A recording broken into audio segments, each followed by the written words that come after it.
Welcome, everyone, to the Detroit Sports Podcast, episode 42 of the DocNJock Sports Show. Joining me is my cousin, newly married, Adam Strozinski. I am the Doc, John Macaroon. What's up, cuz? What's up, buddy? How you doing? Dude, I had a great time at your wedding, and the introductions at the reception was epic. I had never seen anyone introduce their bridal party in that fashion, and I'll let you tell everyone what you did. It was amazing. You basically roasted your whole party, and the looks on their faces when you were telling stories of outings and embarrassing moments was classic, bro. It was all in all a great wedding. It was fun to see you cut loose with your friends and family, and shout out to Indianwood Golf Club. It was beautiful. Me and a couple friends got to go walk the course a little bit during the wedding, and it was beautiful. All day, all night, it was a perfect event, a great part of Memorial Day weekend, one that I will never forget.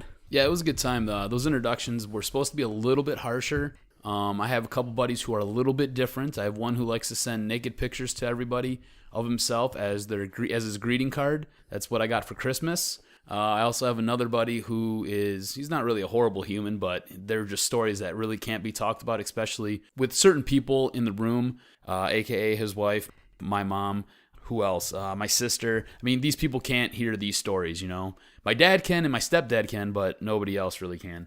So her brothers are great. Cousin Jeff was up there, and he got some of his stories told, basically about how he loves Eminem, and basically he modeled his life after him, addictions and all. So her brothers, we go to Brazil, dude. Her brothers show me all the hot spots where all the trannies hang out. So no, you're really weird.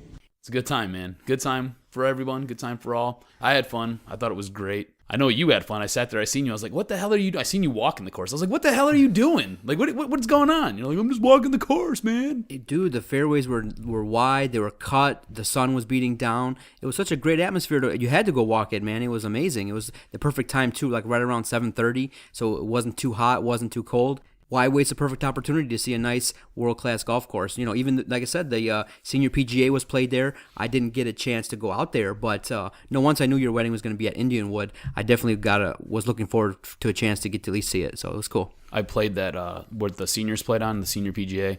I lost a whole bunch of balls during I figured I was playing there. Oh, my God, it was ridiculous. I figured I'd shoot 200 there, so yeah. I was like, oh, my goodness. So it wasn't good. I think I shot a 156. It was awful. So all in all, it was a good wedding. Everything worked out okay for you? Yeah, I had a great time. I had a lot of fun. The reviews have been trickling in slowly. Everybody said that they had a great time. Everybody said that they enjoyed themselves. So, I mean, I guess that's all that really matters. I feel like I missed a whole bunch of the wedding. I feel like I missed a large part of it. If there's one thing I could go back and do, I would have got video. That way we could have a videographer just kind of taping everything that was going on. That way I could relive it, because it was a 6-hour reception. We had basically the 2.5 hours before the reception for the ceremony there, and there was the 1 hour cocktail hour that was in between all that jazz. And I feel like I only got to spend maybe an hour of my time dancing a little bit and kind of just starting to get cut loose a little bit. I felt like every time I sat there and started to cut loose, I got grabbed and dragged away just to go take pictures, to go do other things. I had other responsibilities. So I really feel like I missed large portions of my own wedding. But the reviews are in, and everybody seems to have given it 2 thumbs up and 5 stars. So that's good to hear. Yeah, it was all good. So now marriage life begins in earnest. And so let's see. Honeymoon, let's see how long your honeymoon period lasts. Let's see how long before you bring some marital issues to the podcast. Oh, don't worry. Those will be coming. Those will be coming? Those will be coming. All right, cuz we got a lot of business to attend to here in with regards to our Tigers, with regards to some local events and some drama going on around the city. You ready to kick this bad boy off? Yeah, what a difference a week makes, huh? Oh, my goodness. Last week we did buy or sell, and I tried to buy the fact that the Tigers were the best team in all of baseball, and what a horrific week they had. I mean, one of the worst weeks of baseball you're ever going to see in terms of competitiveness, in terms of everything that could go wrong, going wrong, and the strength of the team starting pitching took a nosedive last week, and we're going to get into that during this podcast. We are going to play a round of The Doctor is in Session. The Jock has 3 great questions lined up for me, and the Doc will deliver his great sports insight. In the second half of the show, Adam is definitely excited. He's jonesing for the races. The Grand Prix is this Sunday, and so in the pre-production meeting, he's like, "Oh, are you excited for the Grand Prix?" And I'm like, "What's that?" Really, except for cars Oh no, or boats. you said are you excited? Are you excited for F1? I'm like, what's that? Is that the boats or what are you talking about? The Grand Prix? I'm like, no, I don't really want to talk about this, but if you're jonesing for it, I definitely have some jokes regarding what happened last year and some insight regarding hopefully improvements in the Grand Prix. So Adam will give us his insight and what his thoughts are about the upcoming Grand Prix race and the second half of the show. 'Cause last week we were all excited. We were playing unbelievable baseball, the Tigers. They were winning sweeping series on the road, and then it happened. We got crushed by Cleveland. We lost 3-4 to Texas. We've lost the first game in the series versus Oakland. And so the Tigers kind of came back to the field a little bit in the last week. And what's been glaring is that the starting pitching has gotten rocked game after game, giving up over 5 runs on multiple games. If you listen to last week's podcast, we had said that they had gone a stretch of multiple games where they didn't give up 3 runs. And so when Justin Verlander started and gave up 3+ runs, it was an outlier. But last week, the Tigers' pitching got shelled, and it was quite concerning. But the one saving grace is they play in the Central. And even after a horrific week like they had, one of the worst weeks that we can recall, they're still 5 games up. I mean, they're trying to see if they can lose every game and still get to the playoffs. I mean, literally, I think in the AL Central, 85 to 90 wins could do it for you, because I don't think that the teams in the Central are strong enough to contend. This AL Central is very poor. I mean, in a week where you lose that many games and you're still 5 games up in the division, I mean, come on, cuz that's unbelievable. And what's been concerning is the teams that we played, Cleveland and Texas, were slumping. A lot of their key players were out. So I don't understand. The pitching staff was very shaky all the way through. The only good pitching performance that we got was from Anibal Sanchez in that win versus Texas, I think, on Friday night. So, in your opinion, what's been going on? What have you seen in the last week, and why are they going through such a miserable slump? I think there's a lot of what we touched on last week. If the starting rotation is struggling and doing bad, it puts the rest of this team in a bad spot. That bullpen's not strong enough to come in and win you games, especially when they have to pull long innings out. When you're going to the bullpen early, 4th, 5th inning, and they've got to sit there and they've got to basically pick up the rest of the game for you, it's not going to work out well for these Detroit Tigers, at least not right now. So I think a lot of this has to do with the starting rotation, them struggling. It really seems like everybody in the starting rotation just happened to slump at the exact same time, which rarely ever happens in baseball. Usually you'll have 1 or 2 guys who sit there, they hit a rough patch, and they kind of scuffle along for a little bit. These guys, this whole rotation just basically blew up for what looks like 9, 10, 12 days, and the results are what you get on the field. Baseball is one of those sports where it's all streaks. In the true test of this team will come out in the results at the very, very end. Because what happens is teams get hot for long streaks, they cool down for long streaks. They get hot for long streaks, they cool down. And in the end, they average out to right where they should be. You see it with hitters all the time. Miguel Cabrera is a prime example. Started the season off very cold, questioning his abilities and what's going on with Miguel Cabrera. He then heats up and just starts stroking the ball everywhere. It's just going out of the park, and nobody can basically contain this guy. And then he sits there, and now he's kind of right about where his average should be. So baseball is one of those sports where you can't get too high when everything is going great. You can't get too low when things are going horrible. I just think right now, with this slump that's going on, I think this is just the starting rotation having some issues, and it just happened that all 5 of the starting pitchers happened to have the same issue at the same exact time, and it just kind of blew up for basically 12 days. Now, another factor, another key thing that people have kind of honed in on and have kind of talked about in the papers and around the water cooler is this. Justin Verlander has only hit 97 miles per hour once this season on the gun, and he's been tinkering, he's been maneuvering, trying to different arm slots, different positions. Are you concerned with the fact that his fastball has dipped? I mean, that's basically his whole game. His whole game is predicated upon a unbelievable fastball that'll get guys out. I mean, if guys are last year when his fastball was kicking, people would swing and they would miss consistently. Now they're kind of taking him deep, and he's a little bit older, and he's signed for $20+ million per season until 2019. And so the kind of correlating thought, and people are kind of thinking like, okay, maybe we shouldn't give Max Scherzer that big a contract because he's 29. Yes, if you front load it, yes, this year, next year, and maybe the year after, he's worth 25 to 30 million a season. But after that, there's very few pitchers. Obviously Nolan Ryan comes to mind. He was a freak, but because he had legs like tree trunks and he was working out so much that he was throwing unbelievable fastballs late into his mid-30s and early 40s, and he had that consistent fastball. But are you concerned about Justin Verlander and what's going on? What's his deal? I think you said it right. He's the master of tinkering. Last season, everybody was like, wow, everybody was really down on him because they're like, oh, wow, he's having a really bad season. He's not doing well. Playoff time comes around, the guy just shines and performs. He's always tinkering on something. He's always working on something, whether he's trying to develop a new pitch or he's sitting there working on something that he has to get better for his repertoire. I don't think that the issues with Verlander are that serious, not right now. Remember last year, he wasn't throwing lights out for large portions of the season. It really seemed like he was trying to save his arm for a large portion of the season. Everybody started talking about, like, is he injured? Is he hurt? What's going on with JV?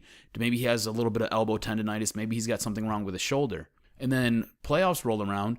You've seen it with the Oakland series. He basically blew those guys out of the water. He annihilated them himself. So I think this is just Verlander trying to work on aspects of his game, tinkering a little bit with what he's got, tinkering with his mechanics. I think he's always trying to develop a new pitch or trying to sit there and work on something so later on in the year when the playoffs roll around, he's not going to sit there and be burned out. I think very early on in his career, he would come out and he would throw so hard and he'd throw so fast and everybody was like, oh my God, he hit 101. This is amazing. And then playoffs would come around, he'd just burn himself out. I think now he's kind of taking his foot off the gas, not necessarily pumping the brakes, but he's working on developing new pitches, developing a new way to throw the ball, trying to sit there and almost save his arm so when it really matters, he's got it left in the tank. You said it yourself. I mean, they're 5 games up, and they've just basically lost, 10 out of 12 games? I mean, amazingly, they're 5 games up. They basically hold this division for ransom right now. So I don't think there's any doubt that they're going to make the playoffs as long as they don't sit there and continue a horrific slide like this for 24 or 25 games. And shoot, they could even do that, and they could still wind up being 10 games up. Who knows? So I think it's just Verlander working on stuff that Verlander needs to work on. I don't think it's a huge cause for concern. I know you're a little bit concerned by this. Yeah, I'm concerned because you got to remember, because he's got a lot of miles on that arm. Rookie season 2006, all the way now to we're at 2014. He's pitched over 200 innings pretty consistently his whole career. And, a lot of pitchers around Major League Baseball have taken a dive now in their early 30s. And so it's very concerning in the fact that we're paying him over $20 million. He's taking up a big chunk of money. And so while he's tinkering, the concern is this. Okay, if you lose 3-2, you lose 4-2, 4-3, and you're tinkering, okay. But when you're getting shelled and hit consistently like that, that's a little bit different than, tinkering and with your mechanics and tinkering with your pitching arm and your slots and things like that. That's meaning that your stuff that you're bringing to the table is becoming hittable. That means you're not getting batters out. That means in key moments, those strikeouts are not happening. And so I'm just concerned that when it comes time to dial it up, it might not be there. And he's just, like I said, any pitcher is one pitch away from significant injury. And let me ask you this. Has he ever shown in his career a propensity to be injured, or has he ever gone on the DL for a long stretch of time? No, that's a good thing, is that he is durable, and he has been a mainstay at the top of the rotation. But here's the thing you got to be worried about. You got to remember his consistency in the playoffs hasn't always been there. Yes, he's dominated against Oakland, but you got to recall his performances versus St. Louis But those were earlier in his career. And yes. I think towards. But 2 years ago versus the Giants, he didn't step up. He didn't step up as he should have when we got swept. I think it's because he gasses himself early. And I think what you're seeing now is him just sitting there trying to kind of ease off that. And I think he's really trying to prepare himself for the playoffs because he gasses himself. I mean, that guy, he loves nothing more than to go out there and light it up on the radar gun. You've seen it in the All-Star game. How'd that work out for him? That guy got annihilated in that All-Star game. So I really think it's just him. I think he's just pressing the brakes a little bit, and he's just kind of working on a few things. I don't think there's any need to worry about it. I don't think if his velocity isn't there when he needs his velocity, then we have an issue. then there's something for us to discuss. Until then, I really think this is just Verlander tinkering and working with things, and I don't think there's a cause for concern right now. Okay, and like I said, this is one issue that we're going to note throughout the season is we definitely need Verlander.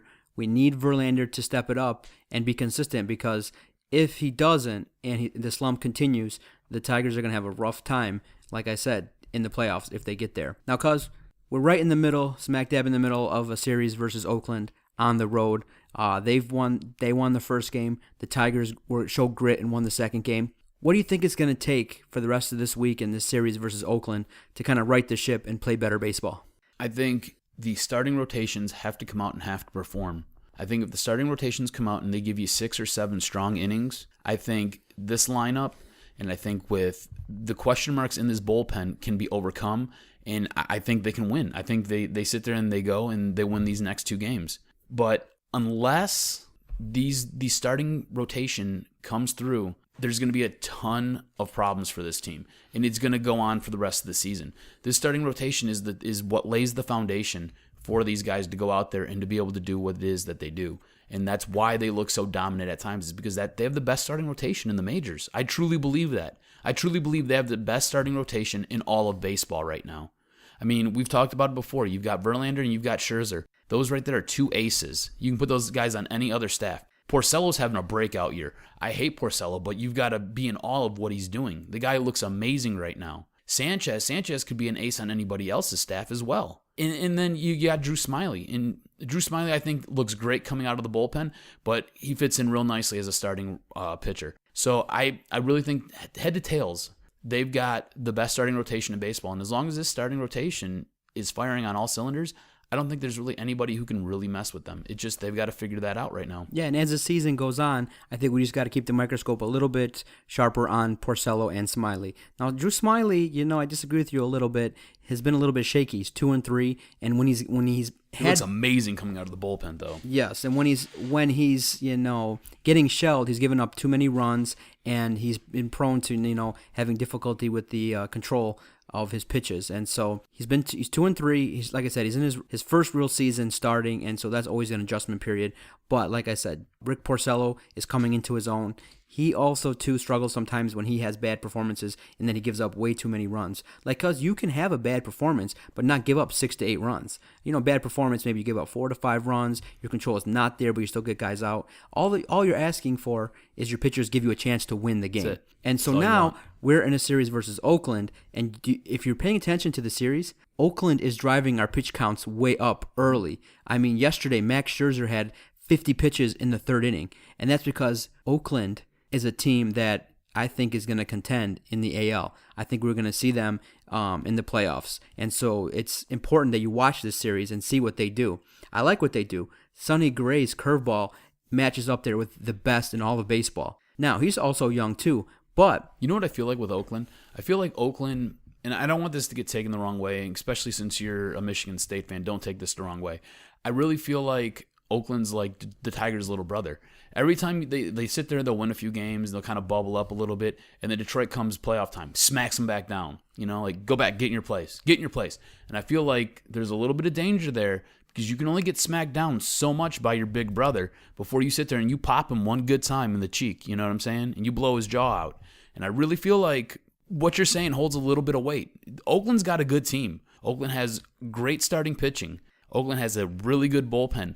Oakland has a real good lineup, and it's like you said, they like to fight up at the plate. They'll sit there and they'll drive that pitch count up to get you out of the game early. And we've talked about it, starting pitching. Once those starting pitchers are out, you bring that bullpen in. It's anything can happen. Anything can happen. It's like throwing a grenade. I would hate for us to be leading late in games and for our bullpen to get the ball in the 7th inning and blow a lot of games. That would be really devastating, right? Especially with this caliber team. With that said, looking at Oakland, looking at what they got, obviously, yes, Yoenis Cespedes is a Tiger killer. Anytime you throw him a pitch that's remotely over the plate, he's going to make contact and he can do some damage. He could have been a Tiger. Could have been a Tiger. But looking at their lineup, looking at the way they play, who do you think is going to finish with more wins this year in the regular season, the Tigers or the A's? I think the Tigers finish with 2 games more. I'm going to get real specific. 2 games more in the win column than Oakland does. And I think a lot of this has to do with Once they get Hanrahan back in the bullpen, get him working out, I think that adds a little bit of stability to that bullpen. That's another good arm that you have that you can call out and you don't have to sit there and worry about. And I think that will help settle that bullpen down. I also think Dombrowski's going to make a few moves at the trade deadline, whether it's bringing in a legit shortstop that will actually play the rest of the remainder of the season instead of them having to platoon players out there, or he's going to go out there and he's going to get another shutdown arm for that bullpen to bolster that. But I think in the future, looking out in my little crystal ball here, I think the Tigers have 2 more games in the win column than the Oakland A's do. I think they meet in the playoffs, and I think Detroit pops them. Okay, I disagree with you. I think Oakland is going to end the season with more wins than the Tigers. This is coming from the guy who sat there and bought them last week. I'm buying them as being the best team in baseball. You're flip-flopping. But I'm watching. I now got a chance to see what's going on. And so now I like what Oakland brings to the table.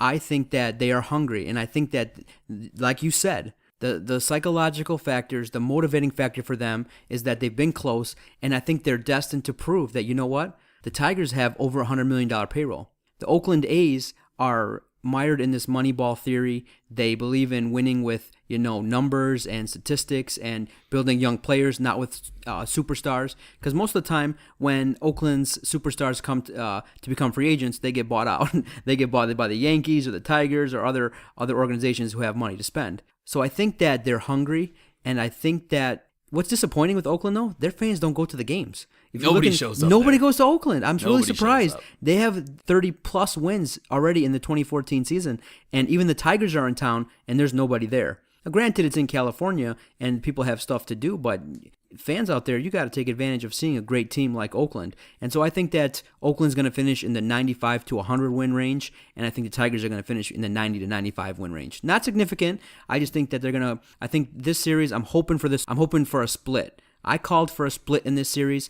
I'm kind of a little bit nervous. I think, with Anibal Sanchez's performance tonight, if we can get the win, then we're guaranteed, I think, at least a 2-2 split, and I'll be happy. But it could go easily. We could easily lose the next 2 games versus Oakland because they're playing that well. And so they're if they that meet hungry. In the playoffs, who wins in the playoffs? The Tigers or Oakland? I'm hoping they meet in the ALCS, and I'm hoping it goes 7 games because they play great baseball against each other. The runs will be at a premium, the pitching will be good, and it'll be good baseball. And so if it goes to the playoffs, I have to go with what I've seen, and Detroit has consistently beat them in the series. So I don't see Oakland overtaking the Tigers in a playoff series. I like how you're such a flip-flopper. I'm buying, and then you're like, no, you know what? Oakland's going to be better. Don't worry about it. I'm just saying that the Tigers right now... It's so much double talk coming from this end of the table. There's no double talk. I thought last week the question was buy or sell as them being the best team. I was buying.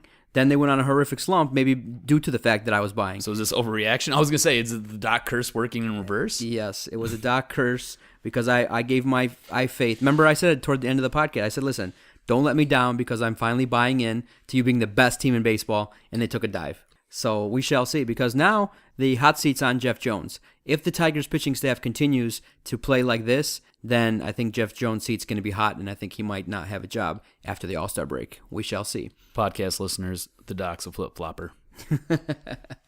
All right. Stay tuned. After the break, we are going to play a round of The Doctor is in Session. Stay tuned.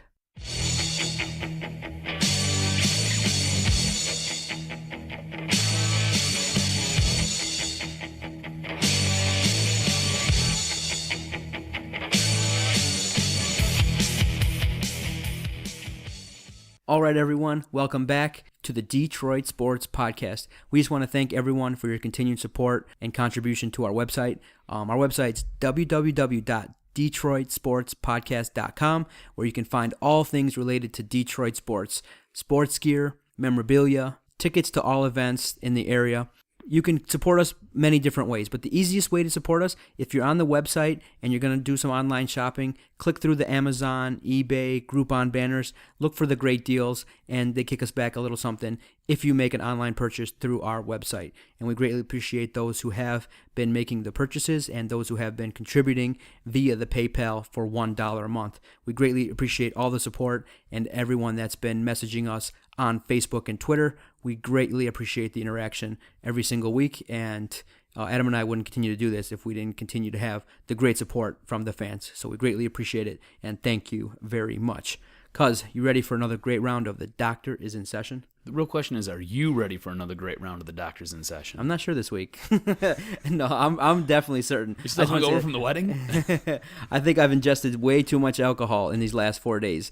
But you know what I'm going to do? I'm going to put my glasses on. I'm going to try to focus. I'm going to try to put the beer down and listen to what you got to say and try to give everyone my opinions. All right, let's do this. But to be the man, you gotta beat the man. And I'm saying, woo, right here. I'm the man. Woo! What are your thoughts about Landon Donovan being left off the USA soccer team headed to Brazil? Oh, man, that's a great question. Now, fate may have, he may still be on the team because Clint Dempsey has a groin injury. They're going to play 2 more games. They beat Azerbaijan 2-0 last night. And easy for you to say. Yeah, it was a fun game to watch. I was flipping back and forth between the USA game and the Tigers game. Okay, first off, you left off Landon Donovan, and a lot of people were like, what? This guy's untouchable. Do you remember what he did in the last World Cup? And he scored that game-winning goal to help us advance to from the group stage. He's got to be on the team.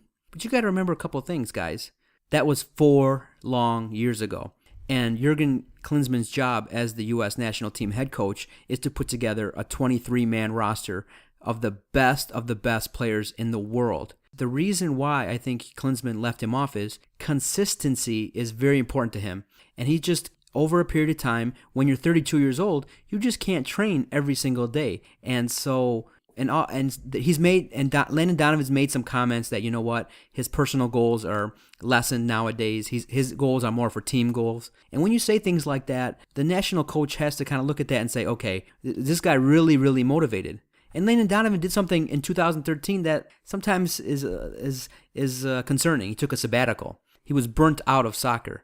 And can you blame him? When a brand new coach comes in. Exactly. Can you blame a coach like Klinsmann for being a little bit concerned? Now, guys, you have to give credit to Jurgen Klinsmann. Won the World Cup as a player with Germany in 1990. So he has an eye for talent. He's coached the best players in the world at the biggest clubs. Now, yes, he flamed out at Bayern Munich in an epic way and pissed off everybody in Germany. But he has the ability, I think, to take this team to a level where it needs to be, to get them out of the group stage consistently and maybe make a run. This year is going to be tough because they're in a tough group. Ghana, Portugal, Germany. I mean, we could be looking at 2 losses and a draw. It's going to be tough to get a win out of that group. So, I just think that leaving Landon Donovan off was not a big deal as everyone made it out to be. As at this point in time, I'm fully in support of Jurgen Klinsmann. I just think that the lineup that he's put out there now could be adjusted. I just think Jose Altidore needs to be on the bench, and Wondolowski should be featured. He's a great player, and I think he's coming into his own. And I think there's a bigger spark when he's on the pitch than when Jose Altidore, who's struggling mightily, and I just don't see him getting back his form. For 2 guys who argue about just about everything, we're right there with each other, especially since Donovan's been having issues with his knee. So you're right, he can't perform on a day-in, day-out basis. I think Klinsmann has every right to do what he's done, especially with this lineup. And he's proven time and time again, especially in the games that this team has come out and played in, they look almost unstoppable at certain points.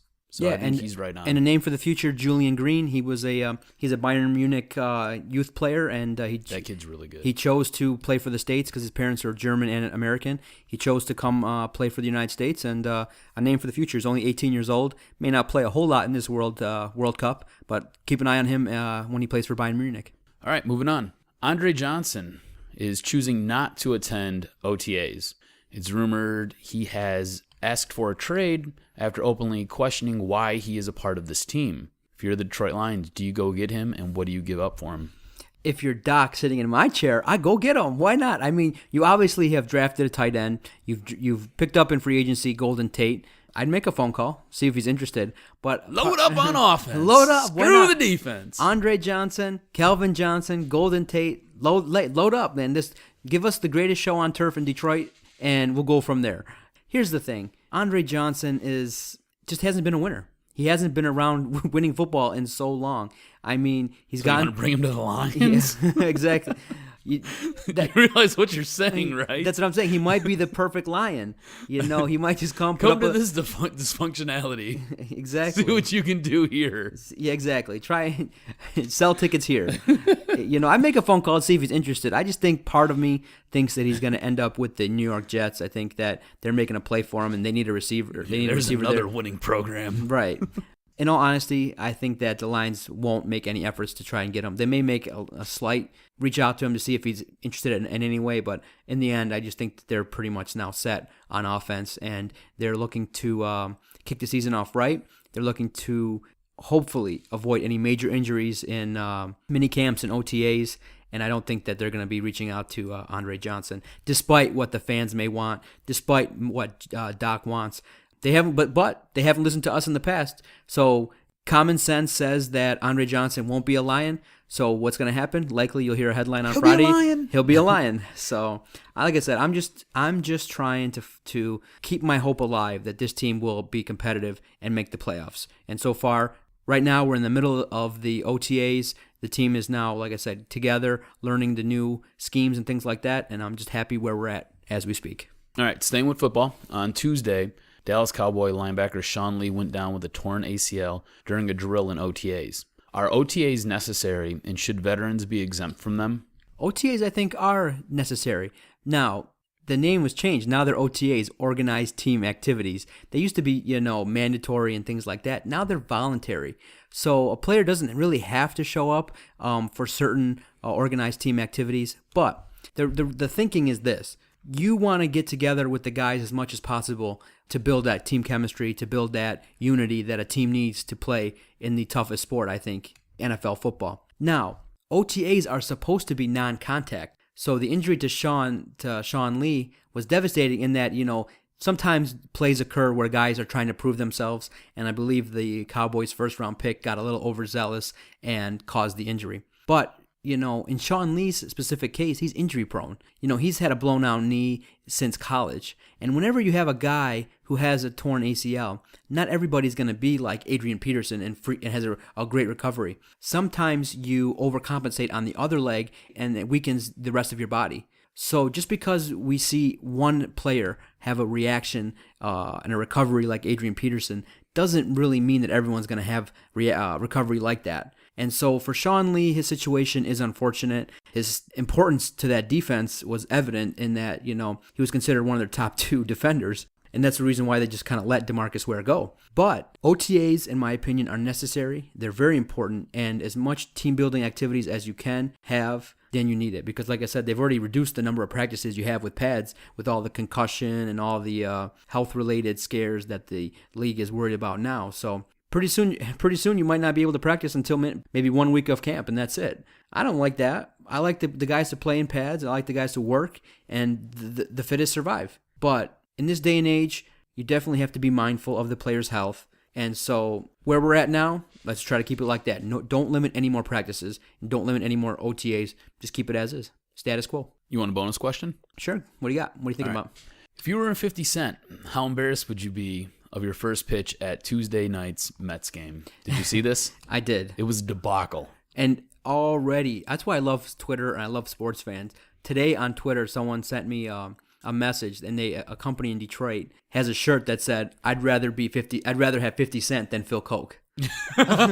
So check our Twitter page at Detroit Podcast. You'll see a great shirt, because that's embarrassing. 50 Cent, my man, come on. Dude, here's the worst part. Like, you ever see that guy without a shirt? Like, this is going to sound a little bit homo, but it's okay. You ever see this guy without a shirt on? Like, the guy looks ripped. like he's chiseled out of granite. Like, he looks athletic. He was training to be a boxer at one point. How can you not throw a baseball? My new wife from Brazil, who doesn't even play baseball, you give her a soccer ball, she's money. But you give her a baseball, she throws a baseball better. Right, and I think as a guy, we don't expect you to be a world-class athlete in every sport, but you should be able to throw a spiral, at least shoot the ball to hit the rim, at least throw a baseball to the mitt, and just get it in the vicinity. yeah, exactly. Just get it somewhere near. Exactly. And And, for hockey, what are you going to say? You should at least know what the terms are, at least be able to follow it and talk about it. I say just be able to use a hockey stick. Just push the puck. That's all you got to do. Exactly. As a guy, there's not too many things you need to do athletically to keep your man card. But for that offense, there's been some bad ones too, man. There's been some bad ceremonial first pitches. But that one kind of ranks up there. And if you haven't seen it, go to YouTube and look up 50 Cent first pitch. Wow. How awful. But a guy like that, he'll laugh it off, and hopefully maybe he'll get another chance to do it and make it right because, But what's interesting is it's not that hard to practice. You throw a ball 10 feet. You could throw a ball to someone. No one ever plays catch. If you're going to say, hey, 50 Cent, it's time for you to throw, the opening, the ceremonial first pitch, grab a friend and play catch. Simulate it. It's not that hard. It's easy. And the only thing you can do is what he did, not make it to home plate. Dude, he threw it way to the left. Like, I have no idea where... I don't understand how it's like, if it slipped out of his hand, okay. If it was raining, okay. But weather conditions were perfect. He just looked like he just threw like a girl. Like, do you remember a few years ago there was that big to-do about that one girl who threw the opening pitch where she basically like lifted her leg and she just kind of like lobbed it. Yeah. And she was a really cute girl, but she just couldn't throw a freaking baseball. She did a better job than him. It's just awful. Like, it was brutal. Very embarrassing. Yes, so anyone out there who's going to do a ceremonial first pitch, do us all a favor. Practice. It's not that hard. Mitts, $20. Baseball's $3-4. You can get them pretty inexpensive nowadays if you look. And play catch. Just prepare and don't make yourself look stupid. And the big thing is this. You're doing it in front of a national audience. If you mess that up, people are going to talk about it. In this day and age, if you are anywhere Dude, the near... moment it happened, Twitter like exploded. Don't say yes. Just say, I respectfully decline. Don't try to wing it up there. That's the dumbest thing you can do, especially I don't know how to nowadays. throw a baseball. I can't do this. What are you doing? All right. That was good questions, cuz. Not too bad. I enjoyed it. Thanks. You did a good job. I was really surprised. You and your drunken stupor over there, you handled yourself well. So, very impressive. The king of the couch always delivers in any kind of state. With my blood alcohol level at 000, it's all good. And if my blood alcohol level is above 0.08, it's still all good. So don't worry about me. The king of the couch always delivers, and I'll always be humble about it, as you know. Right. All right, stay tuned after the break, and the Jock and I are going to have to debate why he wants to talk about the Detroit Grand Prix. What the hell is that about? Stay with us.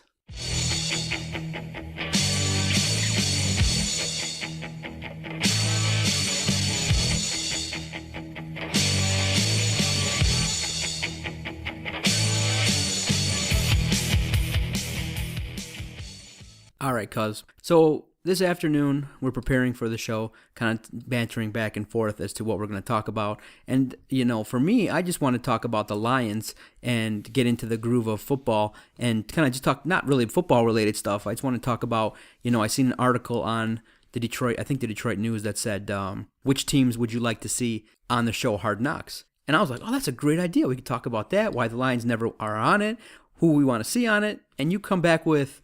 not baseball, not football, not tennis, not soccer, not basketball. Detroit Grand Prix F1. I looked at that and I'm like, do you want to talk about that? And I tried to find a way to say, well, what is that? And you're like, this is a national story. So I looked on CBS, USA Today, ESPN. There's no talk of the Detroit Grand Prix. Where is this an important topic, and what is on your mind with the Detroit Grand Prix? Because we're all here together and you're all having a good time, the beer is on me. This is incredibly important for the city of Detroit. This is, what is it? I think it's NBC Sport Network. I don't know. They're doing a big push on this.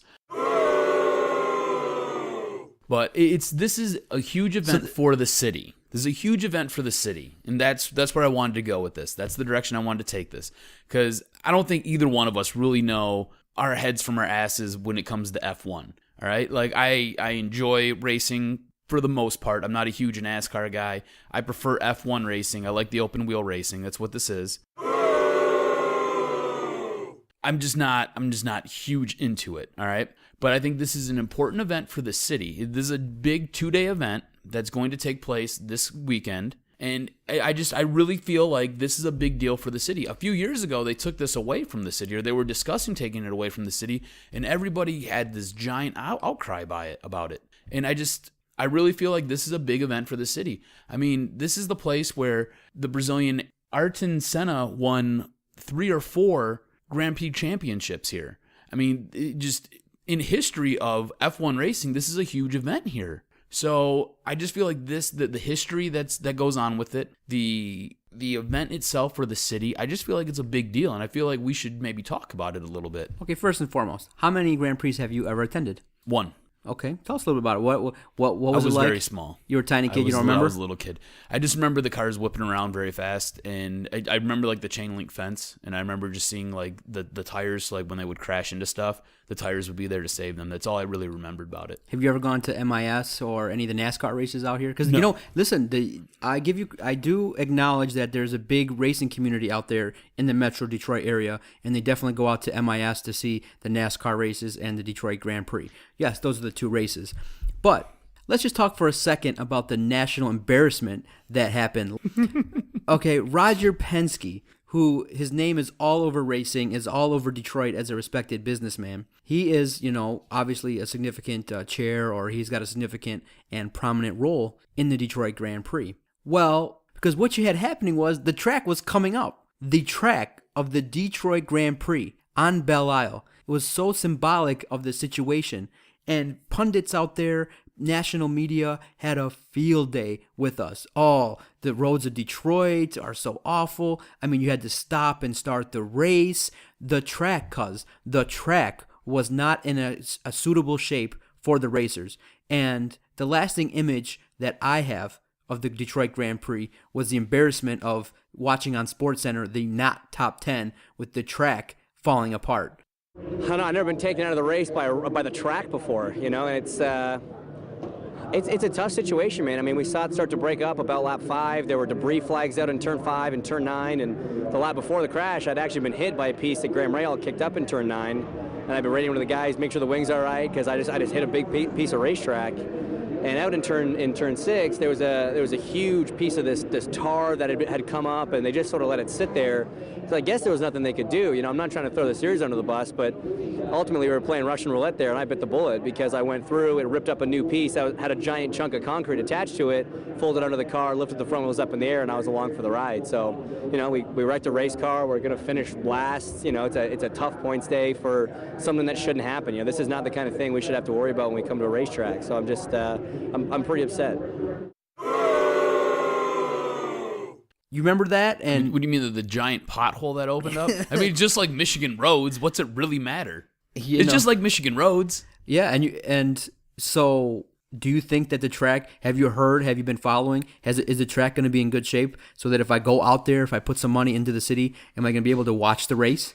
I don't think that there's going to be any issues this year. I think everything will be fine. I think that embarrassment has caused everybody to sit there and shape up their act, and I think the roads will be perfect. I think a lot of the issue was it went from being like extremely hot during the week, like the weeks leading up to it, to that weekend I think it was kind of cold, and I think that was the issue, was just the expansion and contraction of the concrete. So looking at the forecast, it's going to be mid-70s the entire week, just a little bit rainy. So I think there'll be no issues with the road. Now, Belle Isle, became under the control of the state. I think the city of Detroit made a deal with the state, so the state takes over and is going to run Belle Isle. Have you been out there since the state gave up, since the city of Detroit gave up control? I'm going to tell you the truth. Last time I went to Belle Isle, I was like 16 and my dad was teaching me how to drive.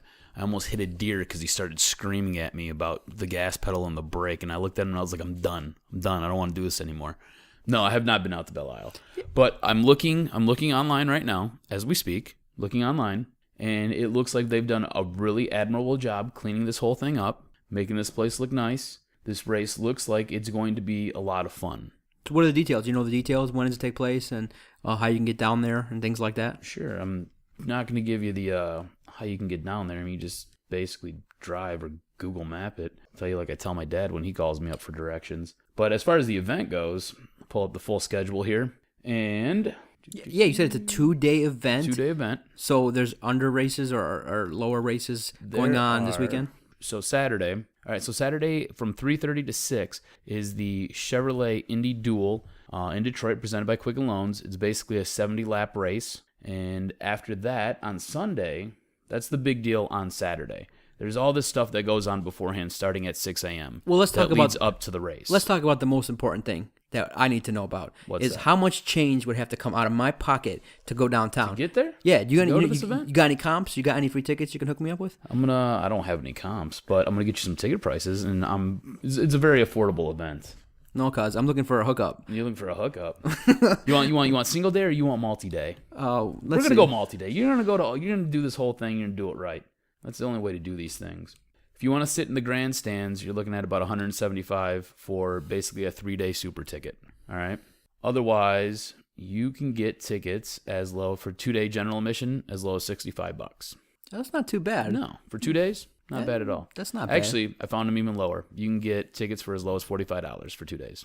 $45 for 2 days. That's not bad, but that's for like rough seating. Let's say I want to ball out and get the VIP treatment. What would that cost? What would that set me back? $175 for that 3-day super ticket. 3-day super ticket, good seating. Great seating. Okay.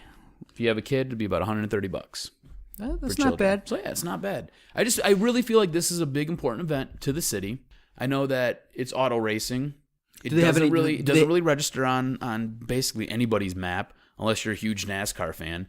This happens to be Formula One. I just feel like this event for the city, I think it draws people downtown to the downtown area to Belle Isle, and I just feel like this is a big deal. I mean, was it like 4 years ago they were talking about getting rid of this event, and everybody lost their mind. And now we have it, and we're not going to touch on it. Come on now, I just feel like we should touch on this. Talk about this. Okay, so sure, no problem. So teach me a little bit. Who's on the marquee? Who are they advertising as being a great Formula One racer that's going to be in this event? Is Tony? I don't even know. I think is Tony Kanaan going to be here? I don't even know. Does he do F1? I know the names: Helio Castroneves, Tony Kanaan. I think a lot of the guys that do the Indianapolis 500 are going to be here. So Tony Kanaan, Helio Castroneves. I don't know anybody else. And everyone out there, the jock doesn't know anybody either. He'll tell you Julio Castroneves, Tony Kanaan. He's like, Adam was like, I want to talk about F1 racing and how important it is. Are you going to go, cuz? No. Have you ever been? Well, I've been once. And it's very important. It's on the jock's radar. It's very important. I just feel like it's important to the city. The beer is on me. I don't know shit about IndyCar racing. So you got Ryan Hunter-Reay, Will Power, Helio Castroneves. Wait. I know Ryan Hunter-Reay won the Indy 500. Yeah. And Will Power, that guy always performs well. I've watched him race a few times. He's interesting to watch. You got Marco Andretti, so he comes from the line of the Andrettis, who everybody knows about. So I mean, all these guys are going to be there. I just, so if you're into F1 racing, I feel like this is the event to go to. I hate you, by the way. Yeah. Okay. We should go down there. We should go down there and make a night of it and see what happens. Dude, I'm all about it. If you want to go, let's go. All right. I'm cool with that. You want to do that? Let's see how this weekend goes, because if there's anything remotely important, I'm gonna do that. So. So this isn't even a blip on your radar. No, I'm actually just. You're so checked out of this topic right now. No, I'm not checked out. I'm just trying to like keep my cool and say, why would you bring this to the table? I'm just a nice guy at your wedding, but yeah, no. Yeah, you did a good job. You were out there shaking hands at the wedding. Yeah, it was good. Kissing babies. Yeah, everyone was like, "Hey, what's up, cuz? What's going on?" But no, it was. So this doesn't interest you at all. No. This has no bearing to your life whatsoever. No interest whatsoever. You don't feel like this is a big thing for the city whatsoever. No, at your wedding, I spoke with your dad. I spoke with your dad's friend. How drunk was my dad? No, he was great. He was having a good time. Everyone was having a good time. I heard stories that he was trying to get guys to take their shirts off because he thought they looked like that's what weddings. That's all good. That's what weddings are about. But I got an interesting story for you about the wedding too. I'll tell you. Cool. I'll let you finish your story first. Yeah, no, they were talking about I like how we started F1 racing and now we've gone on to wedding stories. That's how much this topic didn't fly. Yeah, Will Powers. Will Powers is coming to. I'm like, I don't know who that is. Is that the guy from the HBO show? I don't know who these people are. But no, I was gonna say that they're like, so who do you think's gonna win the Stanley Cup? What do you think about the Tigers? Things like that. No one was like, oh, are you looking forward to the Grand Prix? But if you do go out there, just be careful. out of the, a lot of people go down there because they want to see the cars crash and they want to see the spectacle. But, there's been stories and videos of like tires going into the stands and stuff like that, even in Michigan. So just be careful if you go out there, and maybe we'll take some, I'll ask our Twitter fans to kind of keep us posted on Twitter on Saturday and Sunday so that we can vicariously live the experience through them. But no, just in general, racing's not my thing. But, that day, because of you, I will follow it. That just shows how nice a guy I am. But You are a nice guy. what it shows when I look at the numbers for this podcast is when 20% of people don't download it, I will say, Adam, It's F1 because of racing, F1 racing. F1 racing don't equal ratings. Okay, well, Lions, let me- Hard Knocks. I asked and got 10 responses on Twitter. Most of them said no, but they said they don't want the Lions on Hard Knocks, which I'm kind of surprised by because I love 24/7 with the wings, and so Hard Knocks would be great, but. Let me try to save the F1 topic with the story about my dad and the wedding. This will be interesting, and I think you'll laugh a little bit. Are you ready for this? I'm ready. Okay. So, after the wedding, everybody goes back to the hotel. We've got like 20 people staying at the hotel. It's kind of madness, and for whatever reason, they didn't group us all together, which I thought was kind of stupid and retarded. They still didn't fix that problem for you? No, we were all spread out. We had people on the first floor, second floor, third floor. It was dumb. Very, very unorganized in the way it was put together. I was not happy with. But my dad's room's right across from my room on the main floor, and my dad is getting it in something fierce. Like, he was partying like it was 1999, and Prince was playing in the background. I don't think my dad actually knew where he exactly was. My dad opens the door. He's got his jorts on because my dad still wears jorts, and he's got an ill-fitting wife beater on, and he's looking like he's ready to just get it in something fierce. The people at the front desk call my dad 6 different times, telling him that he needs to stop jumping on the bed. And my dad's like, what are you talking? Like, my dad's got a bad back. He's not jumping on anything. My dad's like, what are you talking about? I'm not jumping on the bed. Well, people in your party are jumping on a bed. We're getting complaints. You need to stop jumping on the bed. So after the 6th call, my dad goes down to the front desk, looks at the lady. Her name was Betty. I feel kind of bad for Betty, but Betty, you're going to get put on blast here. He's like, Betty, you call my fucking room one more time. I won't fucking hesitate to burn this motherfucker to the ground with you in it. He's like, there's nobody jumping on a goddamn bed in my fucking room. He's like, if you want, come down to my room and you can hang out with us. We'll roll you a joint and we'll drink some drink with you. But nobody's jumping on a fucking bed. Don't think I won't burn this bitch to the ground. Turned around, walked right back. That's classic. My dad, the classic Straczynski response. Classic Straczynski response. My dad's a maniac. And then he went back to his room and started jumping on the bed. right. So, him and his bad back. yeah, exactly. So that's what it's about. Listen, everyone goes to the wedding. They go right to the bar. They have a good time. And that's what it's about. There was somebody jumping out of bed. It was right above my room. And okay. the lady who was next to me, she was a monster bitch. My dad threatened to sit there and punch her in the face, too. He was like, I'll fuck that bitch up. That dirty cunt doesn't want none. And then he slammed his door. Yeah. My dad, foul mouth and all, dude. Oh, wow. Yeah. But I'm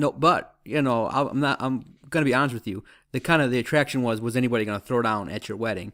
And nobody threw their fists up, which it was all love, which was good because there was a little bit of concern, with that much alcohol being consumed and the ego and testosterone that was present in the room could have lit a bomb off. And I love how at my wedding everybody's taking bets on the side, like, hey, who's gonna fight? Who do you got? No, it's just when you got a bunch of guys that have a lot of testosterone that don't take shit from anybody, then sometimes things happen. And when you ingest alcohol at that rate, you get a little bit concerned because sometimes you say and do stuff that you don't normally do, and you pop off and things go down, and then you say sorry later, and you punch first, ask questions later in that situation. But nobody did because everyone really cared about you, and everyone there was really respectful and nice and had a great time in the best way for a wedding. Because listen, there was no way you can get that angry. All you had to do was go outside, have another cocktail, walk to the bar, and any problem would have been solved. So I could not have seen. Once you've seen the venue and the beautiful day it was, there was nobody gonna fight. But there's something I'm gonna take a moment and bust your balls a little bit. Please do. What was with all the crying with your mom on the first dance with your mom? Shut up. You were crying so bad. Shut it up. was like, oh, Shut mom. Your mom. I know it's hard to see your mom crying. Your mom. I will give you credit. Your mom started crying first, and so that brought on the waterworks with you. But Jock was crying so bad that it was like his mom was the lead in the dance floor. It was kind of funny to me. So I was like, oh, I'm gonna have to bring it up. What was with all the tears, man? It was cute. I'm a mama's boy. Yeah, I'll be the first to admit admit it. It was cute. I love my mother a lot. And once my mom lost it, I lost it. I almost lost it when I was saying my vows up at the altar there. I was able to keep that in because I was like, all my friends are, I was like, oh, all the guys are going to make fun of you. All the guys are going to make fun of you. And then sure enough, I danced with my mom. My mom loses it. I lose it. It's been a very emotional ride with me and my mother. So it was all that just kind of spilling out. And then sure enough, I walked over to the bar wiping the tears out of my eyes. And my friends were like, you're such a loser. Used a whole bunch of other unfortunate names. Yeah, it was cute. It was cute. Thanks for bringing that up. No, I had to. I definitely had Jock to. has a heart. Yeah, and then to end the podcast, I got a phone call immediately after the wedding that Danny's looking for more entertainment based on what they saw from your wedding photos. For those that didn't get a chance to see it, there's a pause in the action. Everyone's having a good time. And the spotlight shines. And we're like, oh, is Adam going to take the microphone? Is he going to say something nice? Nope. Strip club music starts. Dun, dun, dun, dun, dun, dun, dun. Oh, what's Lourine going to do here? This is a family wedding. What's going to go on here? Nope. Lourine's sitting down. Adam is stripping. And Adam is stripping like Magic Mike style. Like he's wanted to do this in front of all his friends and family for like 20 years. He's been like waiting for this moment. He was like, bam, bam, flat, popping his collar and doing his thing. And I was like, had the shirt between the legs. Do I watch Spider-Man take his shirt off, or do I turn away and maintain my composure? So I can only last a couple, pop and locks that you did there. And I missed your striptease performance. But from what I heard, it was legendary. And the photos, I guess, seem to prove it that you are quite the stripper, my friend. Good job.